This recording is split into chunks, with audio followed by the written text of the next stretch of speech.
Hey guys, D.Bowie here, and this is things I've learned with EG.Arteezy's Morphling in 7.18. For a lot of people, my stream is not something you probably care about, because it deviates so hard from what I do here. I'm trying to find a middle ground, and I decided to do something interesting. Everyone that is subbed to me on Twitch will have a weekly chance to participate in my weekend stream, where I'll analyze 3 lucky replays. You might not like my casting, but at least you can get some value out of it. Make sure to drop by the stream to know more about it. So the first thing to ask yourself is why play Morphling in the mid lane? Well, the hero definitely benefits from levels. A lot of the times he actually has a better time mid since he's not getting camped by a Skyref mage, and Arteezy just really likes to play the hero. In all honesty, this is probably one of the strongest heroes in the patch, and Meepo is actually a good matchup versus the hero. Even then, Arthur turned this game around when they were 12k gold behind. The first thing to note is him having 1 strength right off the bat. You really want to do that as a Morphling, especially versus a Meepo lane. He doesn't have the burst damage to really kill you, and with no strength, you're going to out-harass him and probably out-CS him as well. You can see that making a difference right here. There's no range mid-hero that has 70 base damage, 55 agility at level 1, making it possible for Arteezy to get CS even under tower. Not only that, he beats the shit out of the Meepo, and he can harass and get CS way better than most heroes just because of how much and how fast he attacks.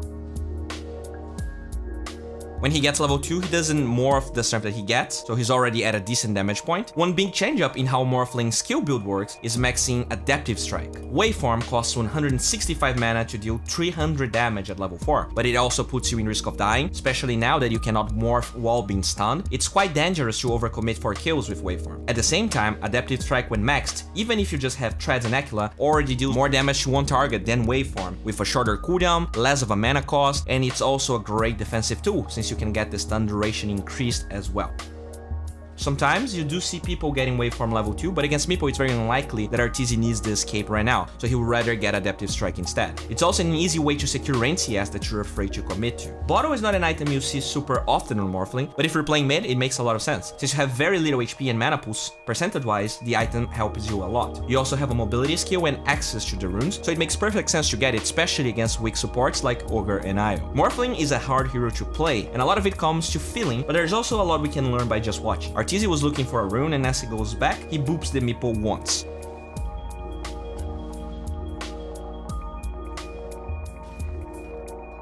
Since Adaptive Strike cooldown is so low, when he gets back he pretty much has it again, and look how he fights versus that hero. Arteezy only attribute shifts when he takes damage, so as the Meepo poof starts, he goes for it, and as soon as the Meepo runs away, he stops it.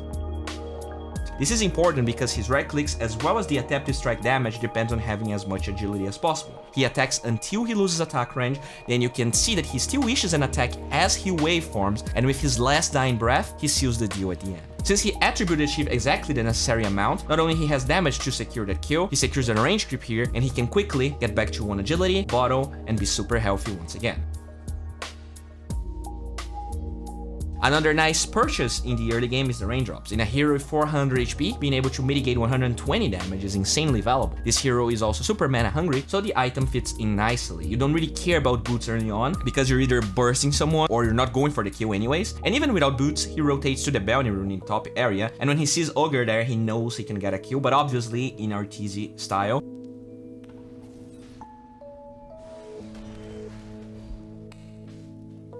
Look how he farms the range creep as he chases the Ogre and contributes with the Adaptive Strike at the end.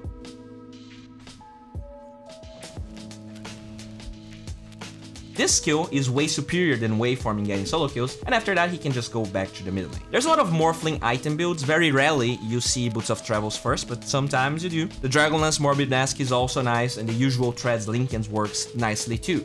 One rule of thumb is that if you're not going Lincolns right off the bat, you really want Morbid Mask or Bottle so that you can maintain full HP at all times. That's super important on Morphling because your max HP is super low, which means that you're either farming too slow because you need to morph, or you're always going to be in risk of dying. When it comes to getting your ult, sometimes you see people skipping it until level 14. It's not uncommon to get this skill at level 6, but in silence.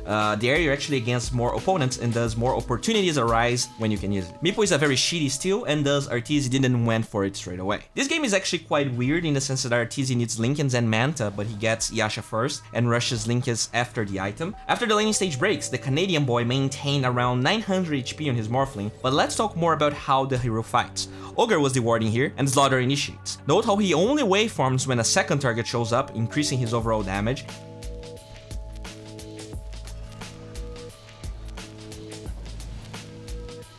and as soon as he predicts damage will come, he attribute shifts, but as the danger goes away, he quickly switches it back. Thanks to the Yasha move speed, he can get on top of the IO and easily get away.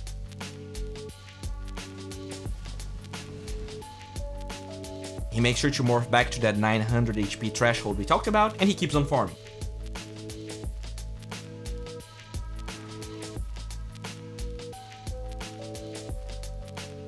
In this clip over here, you can see how the Adaptive Strike allows Arthur to clear this range creep without moving forward, which actually saves him from imminent death, since there was a bunch of heroes there waiting for his booty. Arteezy gets Aegis, and because of it, he jumps the fight with 500 HP. But pay attention how he morphs into center and actually starts the cast point of Hoof Stomp mid-waveform, cancelling the disengage from Stampede, which is actually huge. The center falls,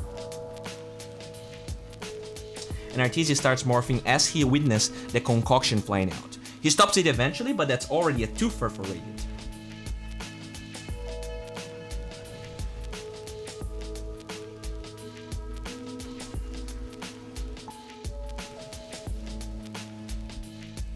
The problem though is that Meepo is quite the annoying matchup for Morphling. Let's watch how a fight unfolds when Arthur is actually pretty far forward pushing tier 2 top. The Meepo jumps him, but pay attention to what Arteezy does. He doesn't morph to full strength, because he knows he's pretty much dead here, and he's going to respawn with the same HP. Since he has Aegis, he wants to play aggressively with the second life, so he actually stays around 1.9k HP.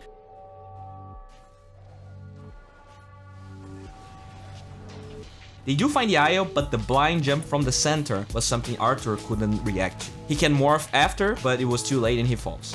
In hindsight, I feel that Arthur would probably go Manta first instead of the Lincolns, then get the Lincolns later, but don't let this trick you. The Canadian boy carried this game and we're going to see how. Let's keep watching how he fights. He's usually at around 900 HP when the fight starts, and since he has no morph and center is too tanky, he actually jumps the IO.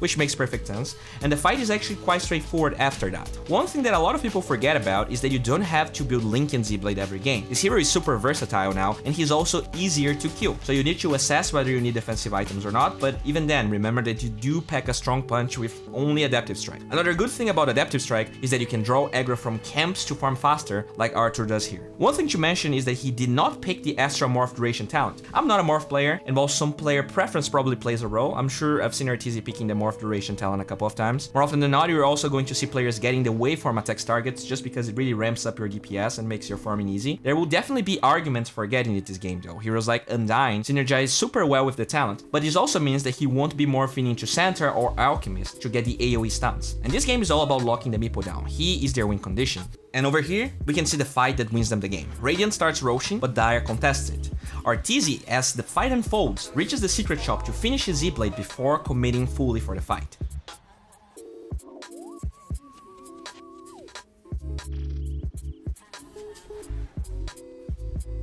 He engages and E-blades the Elk, while threat switching to Intelligence by the way. As it happens, he makes sure to reach this indentation in the tree area to waveform towards the Meep. That's quickly a mega kill streak, and they eventually just win the game. As always guys, I'm streaming every day, I'm casting high MR pubs, and if you're a sub, your vote is worth twice as much. So tune on Twitch, I'm gonna be up 12 hours after this video gets posted. If you want dank memes or interesting Dota information, follow me on Twitter. If you want to watch me play or cast, Twitch is the place to go. Instagram is more of a personal thing, but there's Dota related stuff there as well. And if you like talking about Dota or you're a crispy boy, join our Discord channel, there's a lot of cool people there. As always guys, thanks for watching. If you want to keep watching, there's some crispy music over here, or you can get the replay ID and go watch it yourself in the client. Bye.